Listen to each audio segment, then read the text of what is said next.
이제 국내 정치권 상황 짚어보겠습니다. 의정 갈등 해법 등을 놓고서 의견차를 보이면서 이 갈등설이 다시 부각됐던 윤석열 대통령 그리고 한동훈 국민의힘 대표 사이에 뭔가 좀 온난 기류가 다시 도모되는 듯한 느낌을 주는 소식이 오늘 전해졌습니다.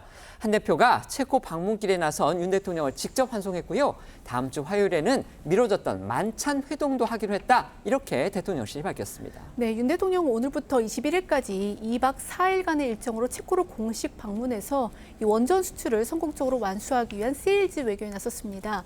이 오늘 오전 출국길에는요, 정부와 대통령실 인사뿐 아니라 보시는 것처럼 한동훈 대표와 추경호 원내대표 등 이 여당 지도부들도 나와서 윤 대통령을 배웅을 했습니다. 윤 대통령은요, 한 대표를 보고 먼저 다가가 손을 내밀었고요. 한 대표 역시 맞잡으며 악수를 나눴습니다. 오늘 순방길에는 김건희 여사도 동행했는데 김 여사와 한 대표는 서로 가볍게 목례를 나눴습니다.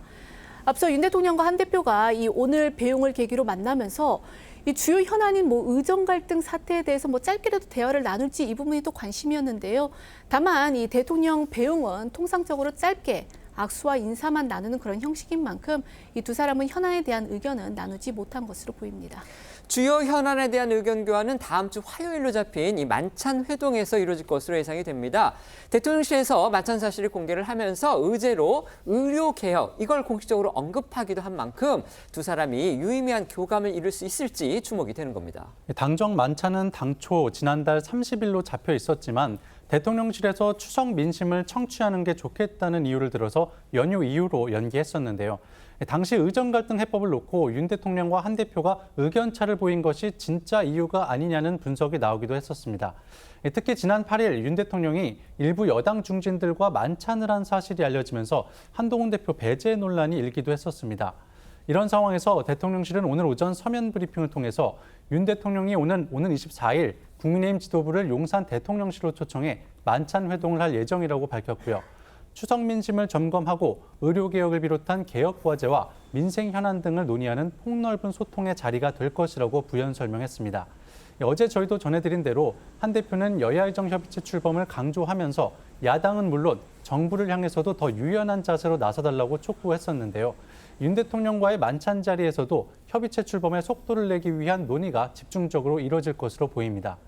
여권에선 만찬 회동을 통해 윤 대통령과 한 대표의 갈등설이 가라앉는 것은 물론 주요 현안인 의료 대란 사태에 대한 당정 간 공감대 형성도 가능할 것이라는 기대가 나오고 있어서 이 결과가 더 주목되고 있습니다.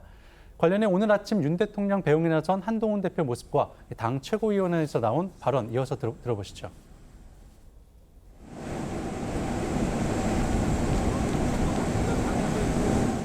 여야의정 모두 힘을 모아서 이 문제를 해결하자, 국민의 건강만 생각하자는 말씀을 다시 한번 드립니다.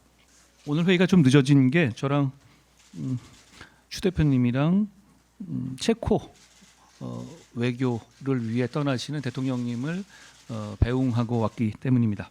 이번 체코 방문을 통해서 체코뿐 아니라 유럽 전체 대한민국의 원전 기술을 전파하고 대한민국의 국익을 드높일 수 있는 기회가 되기를 기대합니다. 다음 주 화요일에는 이제 당정 간의 만찬 회동을 대통령실에서 한다. 이런 소식이 또 전해졌습니다. 의료 대란 사태를 해결하기 위해서 동분서주하고 있죠. 이 한동훈 대표가 과연 대통령과의 갈등설을 불식시키고 해법에 대한 공감대를 이끌어낼 수 있을지 관심을 모으고 있는데요. 이 같은 움직임들 거기에 과연 긍정적인 요인으로 작용을 할지 주목하는 분들이 많은 듯합니다. 어떻게 예상하십니까?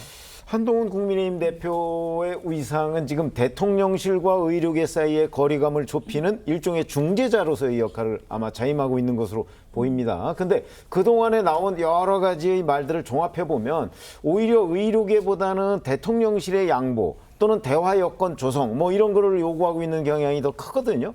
근데 사실 한동훈 대표가 의료계의 입장이라면서 대통령실에 전한 문제가 해결이 되면 그럼 의료계는 대화에 나올 것인가? 또 대화에 나와서 그동안 대통령실에서 했던 예를 들어서 2025학년도 의대 정원 증원 문제 여기까지는 그러면 인정할 수 있을 것인가? 이런 부분이 모두가 불투명해요. 그래서 제가 보건대는 한동훈 대표가 자꾸 대통령실의 양보만을 요구할 것이 아니고 의료계의 양보도 함께 요구하면서 어떤 중간자적인 타협점을 모색하지 않으면 이 문제는 뭐 저는 해결의 기미가 오히려 멀어질 가능성도 있다. 이렇게 보기 때문에 자 24일 만찬뿐만 아니고 그동안에라도 이제 여러 중재 노력이 있을 텐데 그 중재 노력의 어떤 중간 지점, 그러니까 의료계에 대한 보다 더 어떤 진지한 설득 노력, 이것도 반드시 함께 있어야 되겠다 이렇게 생각합니다. 네. 네, 저도 동의하는데요. 게다가 윤석열 대통령과 한동훈 대표가 갈등이 있다라는 것은 이제 어느 정도 인정되는 분위기인데 이 갈등이 한 번의 만남으로 바로 풀릴 것 같지는 않습니다. 다만 지금 갈등이 중요한 게 아니라 의정 갈등을 풀어나가야 되고 대화의 물꼬를 열어야 된다는 것은 국민적으로 당연히 중요한 문제이기 때문에요. 여야 의정 협의체가 출범하고 그리고 의료계가 대화의 장으로 나올 수 있도록 한동훈 대표와 윤석열 대통령이 좀 구체적인 명분을 좀 마련해 줬으면 좋겠습니다. 네.